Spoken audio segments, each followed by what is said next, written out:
नमस्कार साथियों, मैं आपका साथी नरेंद्र लाकड़ा। साथियों, आज के इस वीडियो में जो पिछली वीडियो पर बहुत सारे स्टाफ के कई सवाल थे, कई सुझाव थे, उन पर चर्चा करेंगे और साथ ही वर्तमान जो स्थितियां डीटीसी में उभर कर सामने आई हैं, इनके अंदर हमारी जो यूनियनें हैं डीटीसी के अंदर, चाहे वो मेजॉरिटी वाली यूनियन है, चाहे वो सक्रिय यूनियन है, सभी यूनियनों की इसमें क्या भूमिका होनी चाहिए, इस पर भी चर्चा करेंगे। और कानूनी पहलू जो कोर्ट केस के लिए जो तैयारी हमें करनी चाहिए, उस पर भी चर्चा करेंगे।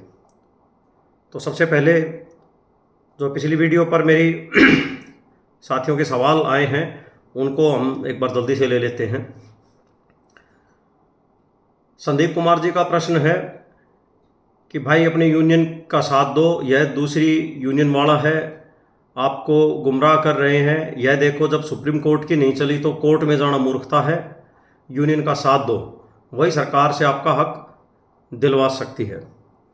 साथियों, यह बात सत्य है कि हमें संगठित होकर आगे बढ़ना चाहिए यूनियन की छत्रछाया में, लेकिन यहाँ पर भी फिर सवाल खड़े होते हैं स्टाफ के कि आखिर कौन सी यूनियन हमारे लिए काम कर रही है, किस यूनियन के साथ हम संगठित होकर आगे बढ़ें।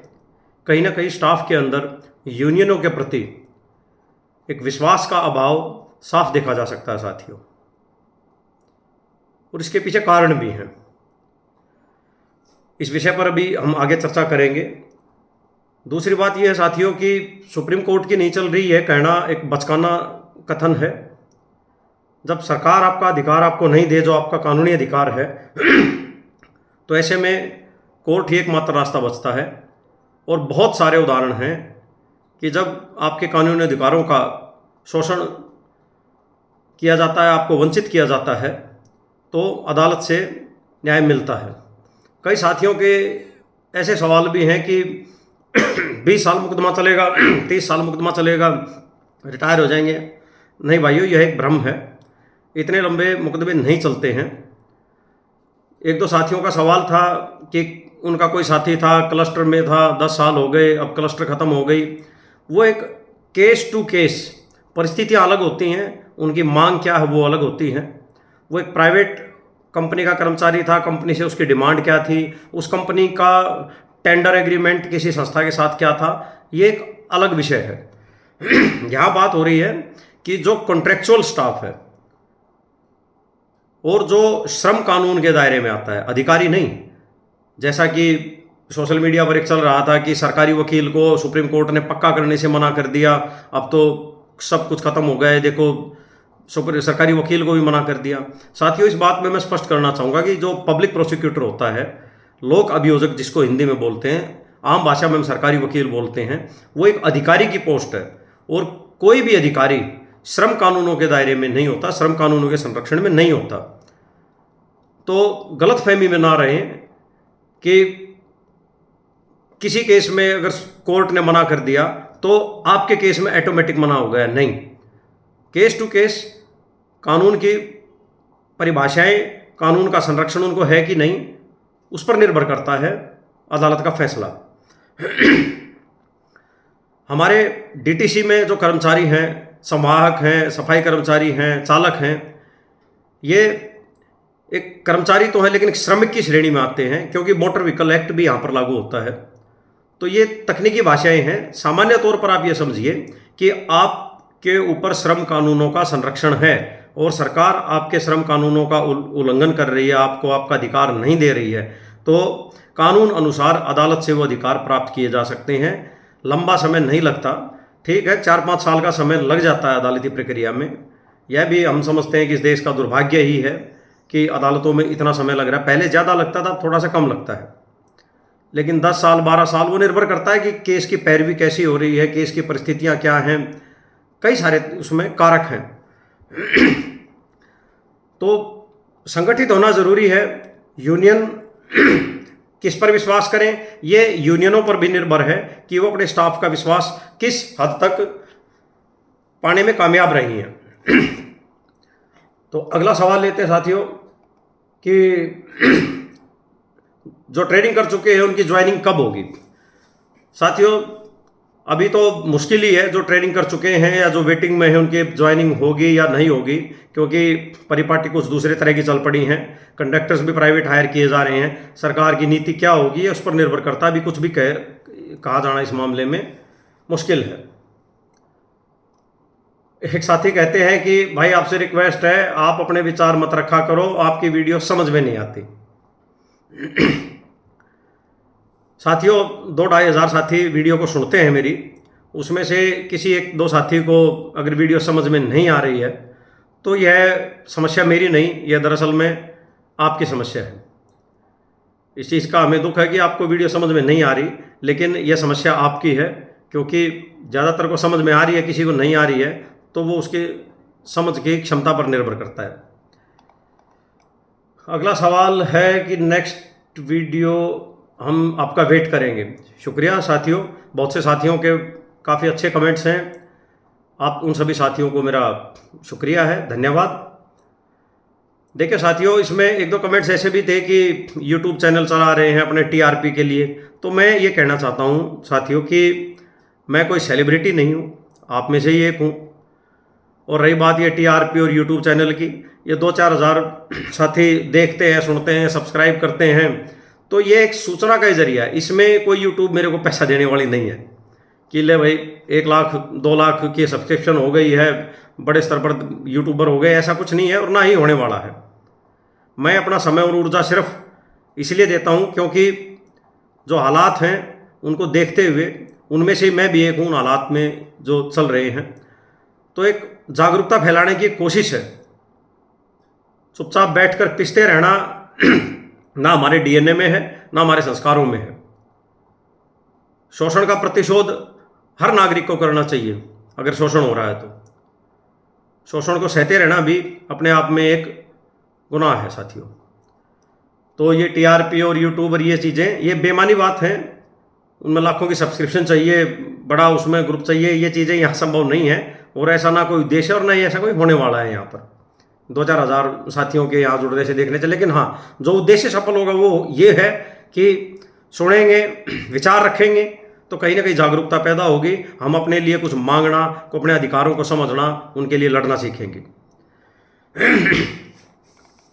अगला सवाल है साथियों कि कोर्ट के लिए, प्रदीप जी का है, कोर्ट के लिए एक मीटिंग ले लो और अभी क्या स्टेटस है। कुछ समय पहले बाराखंबा रोड पे कोर्ट एडवोकेट के पास गए थे, किस स्टेज पर है वो वर्क, कुछ लाइट डालें।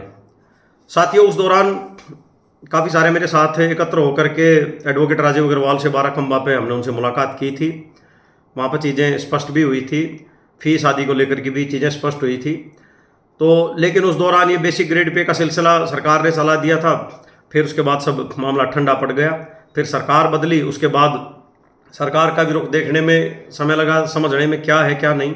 लेकिन वो एक कहावत है कि डाक के 3 पात, वही चीज़ें हैं। इसलिए अब दोबारा से हमें इस चीज़ को शुरू करना है, क्योंकि केस वो फाइल हुआ नहीं था, सिर्फ मुलाकात हुई थी और वकील साहब से उनकी जो बातें हैं, उनकी टर्म कंडीशन आदि हैं, जो भी फीस वगैरह को लेकर वो स्पष्ट हुई थी। केस डला नहीं था, वो प्रक्रिया बीच में ही रुक गई थी साथियों, जिसको अब पुनः शुरू करने जा रहे हैं। और व्हाट्सएप लिंक मैं शेयर किया भी था, इस पे यूट्यूब पे भी है, और उसके अंदर जो है, व्यवधान के लिए क्षमा चाहूँगा साथियों। तो अगला सवाल लेते हैं। भाई जी, एक सवाल है मन में, हम सब लोग कोर्ट केस में चले गए और सरकार या डीटीसी वाले हमारे खिलाफ क्या एक्शन ले सकते हैं, थोड़ा डिटेल में बता दीजिए। और व्हाट्सएप पर रील दे सकते हैं क्या आप। साथियों, ये कई इस तरह की शंकाएं स्टाफ के मन में अक्सर देखने को मिली हैं कि अगर हम कोर्ट केस चले गए तो विभाग या सरकार हमारे दुश्मन हो जाएंगे, पीछे पड़ जाएंगे। जबकि साथियों, वास्तविकता ये है कि बहुत से साथी हमारे कोर्ट केस में गए भी हुए हैं। कर्मचारी एकता यूनियन के ज़रिए सैकड़ों साथी कोर्ट केस में हैं, नौकरी भी चल रही है और कोई ऐसी मतलब वो दुर्भावना भी नहीं है। यहाँ पर साथियों, जब कोर्ट केस में जाते हैं तो एक प्रक्रिया का पालन करके जाते हैं। लीगल नोटिस डिपार्टमेंट को हमारी डिमांड का भेजा जाता है, उस पर वे कार्रवाई नहीं करते हैं तब कोर्ट में आगे केस में जाया जाता है अपनी मांग को लेकर के। उसमें ना कोई हम विरोध प्रदर्शन कर रहे हैं, ना हड़ताल कर रहे हैं, ना कोई ऐसा मतलब किसी अधिकारी के विरुद्ध विशेषकर अदालत का रुख कर रहे हैं। तो ऐसे में ये जो हमारी शंका है ये पूरी तरह निराधार है कि टारगेट करेंगे, परेशान करेंगे, नहीं। क्योंकि ये एक आपका एक अधिकार है, कानूनी अधिकार है। सरकार समझती है कि हमें नहीं देना चाहिए, हम समझते हैं कि कानून में जब हमें अधिकार मिला हुआ है तो हमें मिलना चाहिए। तो जब सरकार देने से उस चीज़ से बच रही है तो संविधान में एक अदालत का प्रावधान है कि अदालत इस चीज़ का अंतिम निर्णय करती है कि कानूनन रूप से एक कर्मचारी के क्या अधिकार हैं और उसको कौन से अधिकार मिलने चाहिए। तो ये निराधार है इस तरह की शंका कि आप टारगेट हो जाएंगे या आपके विभाग पीछे पड़ जाएगा, ट्रांसफ़र करेगा, टर्मिनेट करेगा, ऐसा कुछ नहीं है। बल्कि श्रम कानूनों में एक सेफगार्ड है। सेफगार्ड ये है कि जो कर्मचारी किसी भी मांग को लेकर अपनी श्रम अदालत में चला गया, लेबर कोर्ट के तहत अदालत में चला गया, तो उसको ना तो टर्मिनेट कर सकते हैं, ना ही उनका मालिक चेंज हो सकता है। ये कानूनी प्रावधान कोर्ट के केस में जाने वाले कर्मचारियों के लिए ज़रूर है, जो कि उनको सुरक्षा प्रदान करते हैं। सरकार के मामले में ऐसा नहीं होता, लेकिन ये इसलिए डाले गए थे कि जो निजी मालिक हैं, फैक्ट्री मालिक है, कारखाने मालिक हैं, उनके अगर कर्मचारी जब अदालतों में जाते हैं अपने मालिक के विरोध में कुछ अपनी मांग को लेकर के, तो मालिक उनको अक्सर टारगेट कर देते थे, उनको नौकरी से हटा देते थे। तो उस केस में ये प्रोविज़न डाले गए थे कि कर्मचारी को किसी भी तरीके से मालिक कोर्ट केस में आने वाले को प्रताड़ित या वो ना कर सके, उसके सेफगार्ड है ये। तो यहाँ पर हमारे को डरने की बिल्कुल भी ज़रूरत नहीं है, क्योंकि हम किसी प्राइवेट मालिक के अधीन नहीं हैं। वो ज़रूर थोड़ा परेशान कर सकता है कि भाई ठीक है कोर्ट केस लड़ ले, उसके बाद आदेश आएगा जबकि जब देखी जाएगी, आप अपना कहीं और काम देख लो। लेकिन सरकारों के मामले में यह परिस्थिति सामने नहीं आती, क्योंकि कोई भी अधिकारी इलीगल काम करने से अपने आप को रोकता है, बचता है, डरता है सीधे तौर पर। अगला सवाल लेते हैं साथियों। कोर्ट केस में एक एम्प्लॉय पर कितने पैसे का खर्च आएगा, इसके बारे में भी जानकारी देंगे आगे।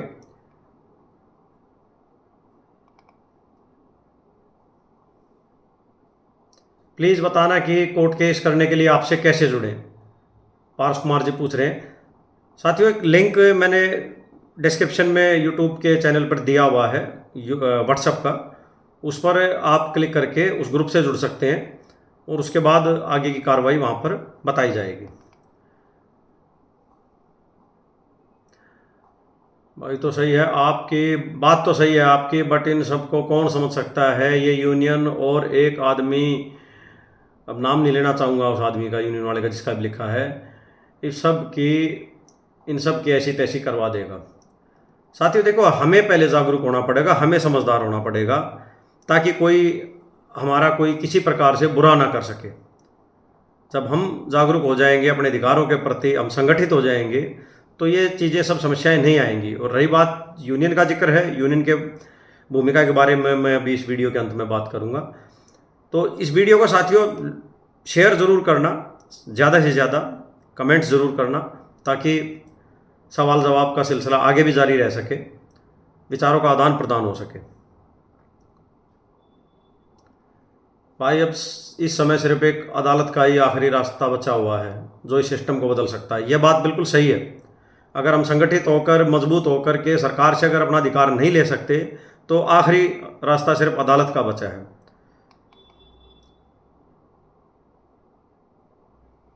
अगला प्रश्न लेते हैं। जब सुप्रीम कोर्ट ने बोल दिया समान काम समान वेतन के लिए 2016 से लागू है, तब भी नहीं कर रहे, तो कोर्ट में क्यों जाएं?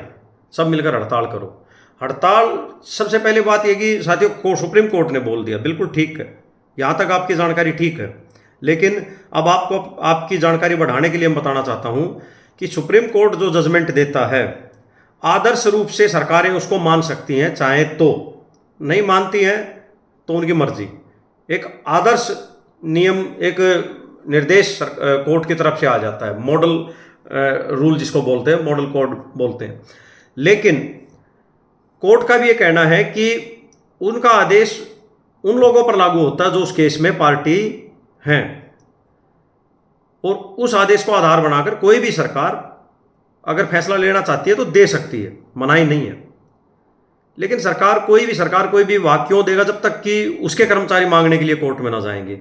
उस आदेश को हवाला दे करके, उस आदेश का रेफरेंस दे करके अदालत में जब कर्मचारी जाते हैं तो उनके हक में फैसला आता है, लेकिन वो फैसला उन्हीं पर लागू होता है साथियों जो उस कोर्ट केस में थे। ऐसा नहीं कि सुप्रीम कोर्ट ने कोई भी जजमेंट दे दिया तो सारे देश पे लागू हो गया। किसी एक आदमी को फांसी दे दी तो सारे देश को ही फांसी लटका दिया जाएगा। किसी एक आदमी के लिए मुआवजा दे दिया तो सारे देश को ही मुआवजा दिया जाएगा, नहीं। जो कोर्ट केस में पर्टिकुलर पार्टी है वो फायदा उसी को मिलेगा। अगर उसी प्रकार से कोई और भी शोषित है तो वो भी, अगर सरकार नहीं दे रही है तो अदालत जाए, उस केस का, उस रेफरेंस का हवाला दे तो उसका लाभ वहाँ पर मिलता है। तो अपने थोड़े कानूनी ज्ञान को अपडेट करने की यहाँ पर आवश्यकता है। भाई साहब, हम आपसे जुड़ना चाहते हैं, हमें अपने यूनियन पर कोई भरोसा नहीं। फीस कितनी भी हो हम सब मिलकर पैसे देंगे। पैसे की बात नहीं है साथियों, और जो पैसा दिया जाएगा वो वकील को दिया जाएगा, कल को केस करेंगे जो मेरे से जुड़कर चल रहे हैं। और एक पारदर्शिता होगी, एक जानकारी की पूर्ण पहुंच होगी हर स्टाफ के पास, जो कि अभी मेरे को लगता है कि जो कोर्ट केस में गए हैं या जो इस तरह के मतलब यूनियनों का, जिनके पास थोड़ा इस चीज़ का कटु अनुभव है यूनियन की कार्यप्रणाली का, तो वो जो समस्या है वो ये समस्या नहीं होनी चाहिए। और मैं इसीलिए अपनी तरफ से कोशिश कर रहा हूँ कि हम जो केस करेंगे उसमें पारदर्शिता और सूचना की पूर्ण उपलब्धता साथ हो, इस चीज़ को सुनिश्चित किया जाएगा साथियों। और यूनियन पर भरोसा नहीं है, इस यूनियन की भूमिका के बारे में अभी आखिर में बात करेंगे, क्योंकि अधिकतर स्टाफ का ये सवाल है। ज़्यादातर स्टाफ की मंशा ये देखने में आ रही है कि यूनियन के पर भरोसा नहीं है। इसमें स्टाफ की कमी नहीं है, गलती नहीं है, कहीं ना कहीं यूनियनों को आत्मनिरीक्षण करने की ज़रूरत है कि इतने सालों में क्यों कोई यूनियन अपने स्टाफ का भरोसा नहीं जीत पाई। यह एक यक्ष प्रश्न है, इसके बारे में भी बात करेंगे साथियों। ऐसा लगता है भाई सरकार अपने मंसूबे में कामयाब हो गई है और हम बहुत पीछे रह गए हैं। आपने बहुत अच्छे विचार रखे, ये भूपेंद्र सिंह जी बोल रहे हैं। ललित जी और मनोज भाई के साथ मिलकर इस कार्य को आगे बढ़ाएं।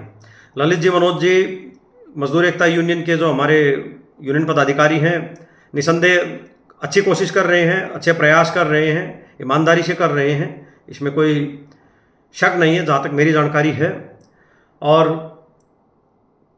मुलाकात भी है, बातचीत भी है, ऐसी कोई बात नहीं है कि चाहे वो हमारी भारत मजदूर संघ के पदाधिकारियों से तो इतनी नहीं है, लेकिन क्योंकि सही बताऊं तो मैं जानता नहीं कौन पदाधिकारी है कौन नहीं है। वही है ना कि जानकारी का अभाव है स्टाफ के बीच में, उस स्टाफ में मैं भी एक हूँ। लेकिन जो सामने आते हैं उनको मैं ज़रूर जानता हूँ, ज़रूर देखते हैं, सुनते हैं, बात भी करते हैं। तो इस बारे में उनसे बात की जाएगी कि वे कोर्ट केस को आगे किस प्रकार से हैंडल करेंगे, पैरवी किस प्रकार से करेंगे। और जो स्टाफ मुझसे जुड़ते हैं उनसे राय मशवरा करके उचित एक निर्णय लिया जाएगा कि हम अलग से कोई कोर्ट केस करेंगे या मनोज जी, ललित भाई के साथ, उनसे के साथ मिलकर करेंगे। इस बारे में जो स्टाफ मुझसे जुड़ता है उनसे राय मशवरा करने के बाद ग्रुप में, व्हाट्सएप ग्रुप में जो ग्रुप बनेगा उसके आगे निर्णय लिया जाएगा साथियों। बाकी ये निश्चित है कि मकसद एक ही है, उद्देश्य एक है कि अदालत से जाकर के अपने लिए न्याय प्राप्त करना। हमारे एक साथी हैं सुरेंद्र मलिक जी, उनका एक काफ़ी प्रेरणादायी कमेंट है। हजारों कर्मचारी साथी आपकी वीडियो को देख रहे हैं। कोर्ट केस में पारदर्शी और तीव्र कार्रवाई कैसे हो, कर्मचारियों की कितनी संख्या होने पर प्रति कर्मचारी कितना खर्च होगा, यह स्पष्ट जरूर करें।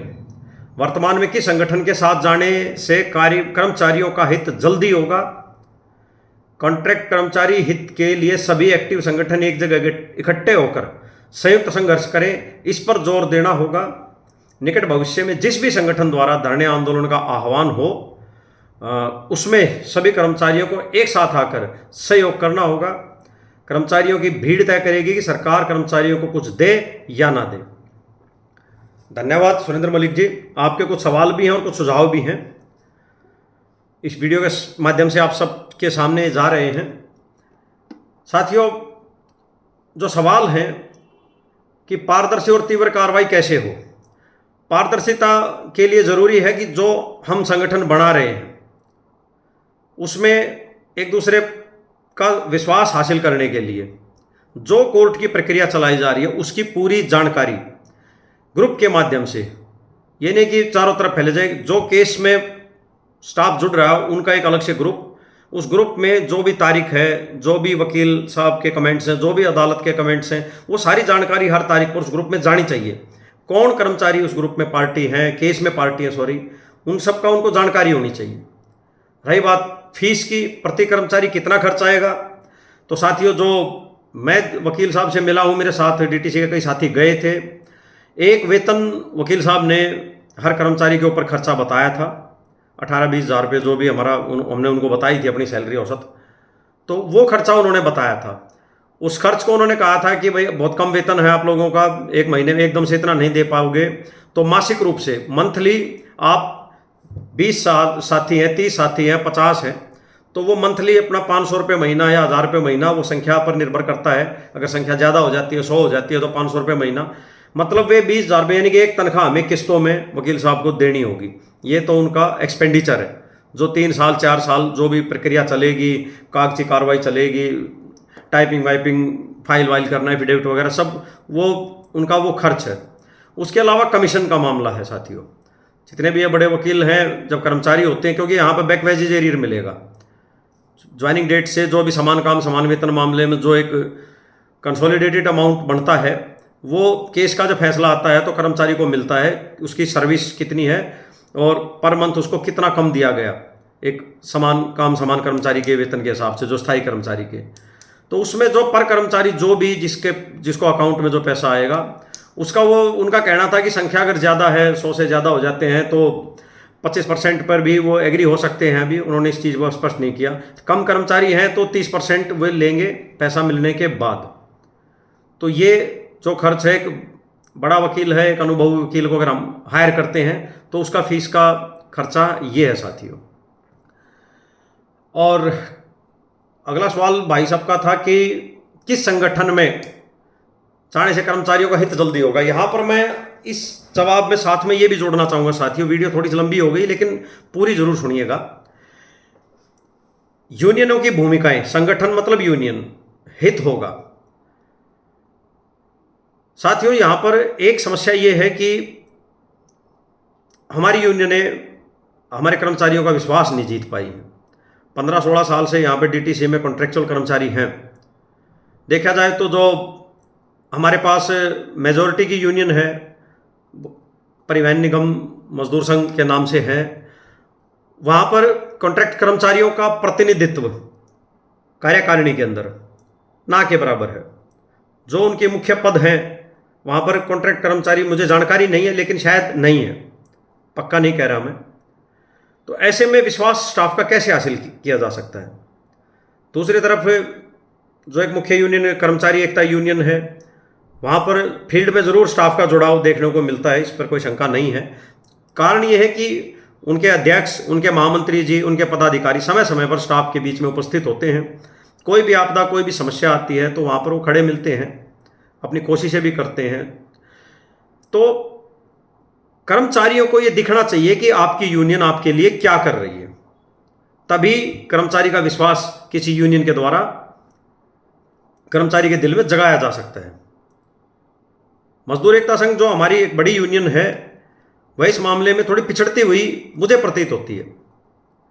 मैं किसी की मंशा पर सवाल नहीं उठा रहा, कार्यप्रणाली पर बिल्कुल सवाल नहीं उठा रहा हूं, लेकिन इस चीज को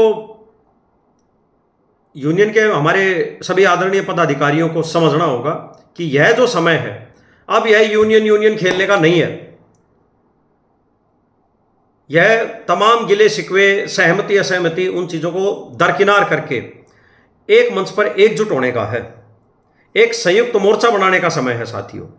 जैसा कि सुरेंद्र जी ने कहा, ये सुझाव दिया है, ये बिल्कुल अच्छा सुझाव है कि कर्मचारी मजदूर एकता यूनियन है, चाहे हमारी परिवहन निगम मजदूर संघ की यूनियन है, दोनों एक संयुक्त मोर्चे के तहत आगे आएँ, अपने अपने समर्थक कर्मचारियों को एक मंच पे लेके आएँ, धरना करें।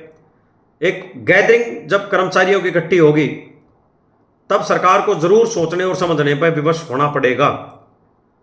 उससे बचाव क्या होगा कि कोर्ट की जो लंबी प्रक्रिया है, 4 साल 5 साल की लंबी प्रक्रिया है, उससे बचाव हो सकता है। कर्मचारियों के ऊपर जो कोर्ट फीस का जो एक आर्थिक भार पड़ेगा उससे बचाव हो सकता है। तो यह एक चिंतन का विषय है हमारे सभी कर्मचारी यूनियन के पदाधिकारियों के लिए कि तमाम अपने सहमति असहमति और यूनियन की राजनीति को एक तरफ करके कुछ समय के लिए, समय बहुत कम बचा है, यह मेरा सुझाव है, मेरी मांग है हमारी सभी यूनियन पदाधिकारियों से कि अपने भाइयों के लिए, अपने कॉन्ट्रैक्ट कर्मचारी साथियों के लिए अगर आपकी नीयत ईमानदार है तो सभी सहमति असहमति एक तरफ रख के एक संयुक्त मोर्चा बना करके सोशल मीडिया पर उसका प्रचार प्रसार करके एक झंडे के नीचे आकर के एक शांतिपूर्वक और वैधानिक आंदोलन शुरू करें, ताकि ये बेसिक डीए ग्रेड पे वाली बात है। दूसरा हमारा एक सुरक्षित भविष्य वाली बात है। परमानेंट होना ना होना एक प्रक्रिया है, बाद की बात है, एकदम से ये चीज़ें नहीं है। लेकिन डीटीसी में हमारा रोजगार सुरक्षित रहे, डीटीसी के प्रशासन के अधीन रहे और बेसिक डीए की जैसा गैस टीचरों को सरकार दे रही है, डीटीसी में भी यहाँ चीज़ लागू हो जाए। यह हमारा दो मुख्य उद्देश्य फिलहाल हैं और इसके लिए हमारी यूनियन अब ये कर्मचारियों को देखना और इस चीज़ को कर्मचारी तय भी करेंगे कि आने वाले कुछ समय में कौन सी यूनियन कितनी सक्रियता से अपने कर्मचारियों की आवाज़ उठाती है। साथियों, यूनियन का अस्तित्व उसी का बचता है जो अपने कर्मचारियों का विश्वास हासिल करके रखती है, वरना बड़ी से बड़ी पार्टियों का, बड़ी से बड़ी यूनियनों का भी समय के साथ हश्र लुप्त हो जाता है साथियों। तो ये जुड़ाव और कर्मचारियों का विश्वास हासिल करना, ये सभी विद्वान हैं, जितने भी मेरे कर्मचारी यूनियन के पदाधिकारी हैं, चाहे किसी भी यूनियन से हैं, अनुभवी हैं, लेकिन उनको इन छोटी चीज़ों को छोड़ करके आपसी असहमतियों को, विवाद को दरकिनार करके एकजुट होकर आगे आना होगा। तभी कर्मचारियों की मांगों को लेकर के सरकार कुछ सोचेगी, कुछ करेगी। अन्यथा फिलहाल सिर्फ और सिर्फ एक अंतिम रास्ता जो बचा है, एक वो कानूनी कार्रवाई का है। उसके लिए भी सभी साथी जागरूक हों, चाहे वो मुझसे जुड़ करके, चाहे वो मजदूर एकता कर्मचारी यूनियन से जुड़ करके, चाहे वो अन्य यूनियन से जुड़ करके, या फिर अपना एक ग्रुप बना करके सीधे भी। सबको अधिकार है लेबर कानून के तहत कोर्ट में जाएं अगर हमें अपना स्टेटस बचाना है। या डीटीसी में साल लगेगा, 2 साल लगेगा, 4 साल लगेंगे, लेकिन हमें हमारे सारे अधिकार मिल जाएंगे साथियों।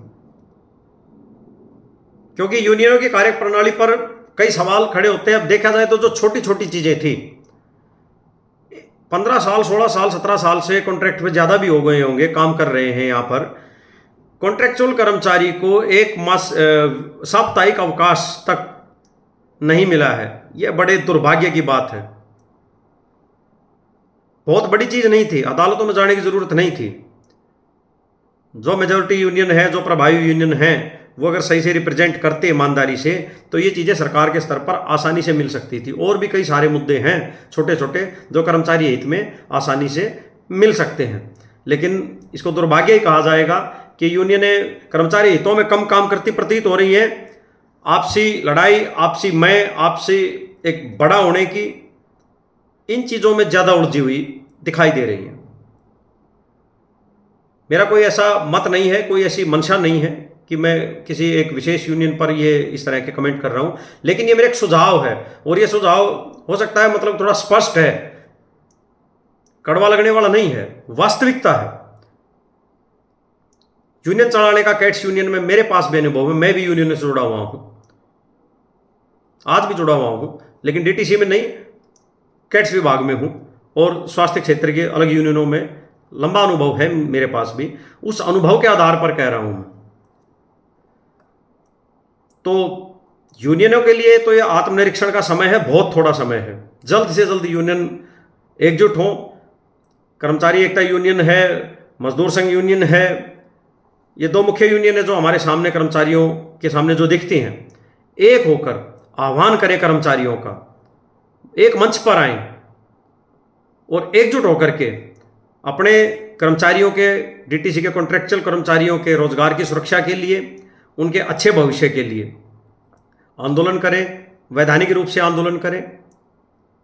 और साथ में डीटीसी प्रशासन से भी मेरी ये प्रार्थना है कि जिस प्रकार से डीटीसी के संविदा चालकों को एक प्राइवेट ऑपरेटर के अधीन काम करने के लिए भेजा गया है, यह एक घातक कदम है। प्रशासन चाहे बोले चाहे ना बोले, लेकिन इस चीज़ का हमें आभास है, क्योंकि कोई भी दिशा निर्देश डीटीसी ने इस बारे में जारी नहीं किया है। और यूनियनों को अपनी यहाँ पर पीठ थपथपाने की मुझे नहीं लगता कि कोई कारण है। पहले अगर डीटीसी एक दिशा निर्देश जारी करती, जो कर्मचारी प्राइवेट ऑपरेटर के पास काम करने के लिए, भले प्रशासन कह रहे हैं डीटीसी के पेरोल पे हैं, उनके अधीन है, एक नोडल अधिकारी उस कार्यालय में, उस डिपो में अपॉइंट करके एक प्रक्रिया और एक दिशा निर्देश गाइडलाइन प्राइवेट ऑपरेटर के लिए भी जारी करती, हितों की सुरक्षा करके डीटीसी के चालक की वहां भेजती, तो ज़्यादा बेहतर होता साथियों। तो वीडियो अभी लंबी हो गई साथियों, इस पर कमेंट ज़रूर करिएगा। कमेंट्स को लिया जाएगा, उन पर आगे विचार विमर्श किया जाएगा। सभी यूनियनों से, उनके पदाधिकारियों से मेरा आह्वान है कि मेरे जो सुझाव हैं उनको कृपया संज्ञान में लें और आगे आएँ। कर्मचारियों का, अपने स्टाफ का विश्वास हासिल करने के लिए दिखाएं कि अब हम आपके लिए क्या करने जा रहे हैं। सभी साथी एकजुट हो जाए, सभी कर्मचारी एकजुट हो जाएगा। शोषण के सभी शिकार हैं, लेकिन विश्वास का अभाव है। उस विश्वास बहाली की जिम्मेदारी अब यूनियन के कंधों पर है। देखने का विषय यह है कि कौन सी यूनियन अपने कर्मचारियों का विश्वास जीतने में ज़्यादा कामयाब होगी। और फिलहाल के लिए एकजुट होकर के एक मंच पर आकर के अगर ये काम किया जाए, एक जो बड़ा खतरा हमारे डीटीसी, पूरे डीटीसी सेवा के कर्मचारियों के सामने आ खड़ा हुआ है, उसको पहले टाला जाए, अपना पहले घर बचाया जाए। बाकी चीज़ें कौन चौधरी होगा, कौन नहीं होगा, कौन छोटा है कौन बड़ा, वो हम मिल बैठ के निर्धारित कर लेंगे। अस्तित्व रहेगा तो यूनियनें भी रहेंगी, यूनियनों का सम्मान भी रहेगा। तो सभी यूनियन पदाधिकारियों को आदर सहित, सम्मान सहित मेरी ये गुजारिश है, इस वीडियो को देखें और नीतियों का फिर से पुनरावलोकन करें, पुनर्मूल्यांकन करें, आत्मनिरीक्षण करें। इसी के साथ अभी के लिए विराम देते हैं साथियों। नमस्कार।